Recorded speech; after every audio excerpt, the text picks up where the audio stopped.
How's it feel to see your face up there on the ICC?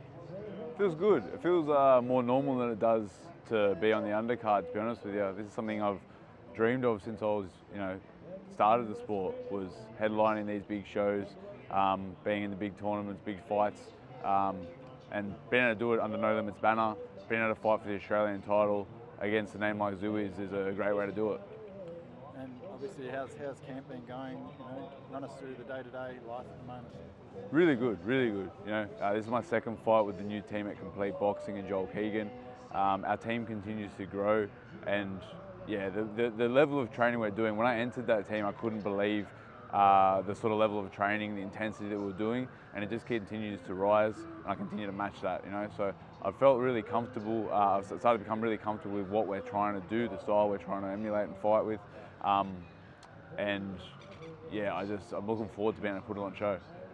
Boxing's a funny game, Sean. Sometimes it only takes one really big fight to change your entire life.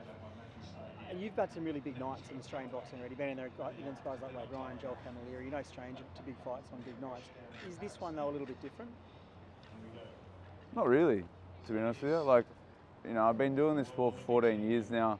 And when I started, these are the fights that I dreamt of, that I imagined myself in, the real big fights, big names. These are what excite me, This is what I do it for. So it doesn't feel too much different, to be honest with you.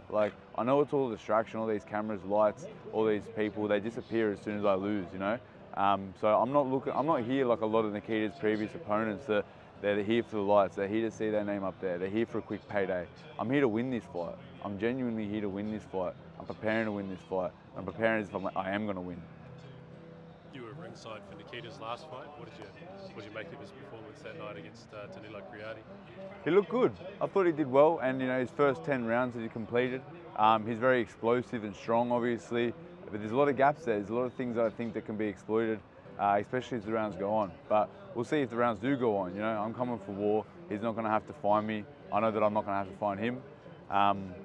We all know he's like an explosive, offensive fighter that lacks some defensive, aspects. But I'd say that maybe I'm similar in some ways. So I think it's going to make for a really entertaining fight. There's been a lot of talk of Nikita fighting Michael Zerafa if he wins. Is that a fight you'd want if you beat Nikita, Zerafa? Zerafa told me to his face that he didn't want to fight me. I was too much of a risk for him. So they offered me that fight when Zerafa fought Criati. They offered me Zerafa. I said, yeah, for sure. George and these boys said that he didn't want it, which, you always take with a grain of salt, but Zerafa said to me at the press conference for that fight that he didn't want that fight. It was too much of a risk for him. So, that's all future stuff, and even hearing Zerafa talking about Nikita and Tim as if they've already gone through me is insulting. In fact, people are congratulating me for getting this fight. I understand it, but in a manner that's also insulting. As I said, I'm not here as a participant. I'm not here to just be part of the show. I'm here to win this fight and take his crown. Beautiful. Cheers, brother. There's a lot that people wouldn't know, obviously, about Kayo and Mazoudier outside of the boxing world. Boxing in Australia, they know it. You've been in wars and everything. For those that don't know, what's the life of Kayo and Mazoudier outside of boxing compared to Nikita Tszyu's upbringing? I live a humble life, man.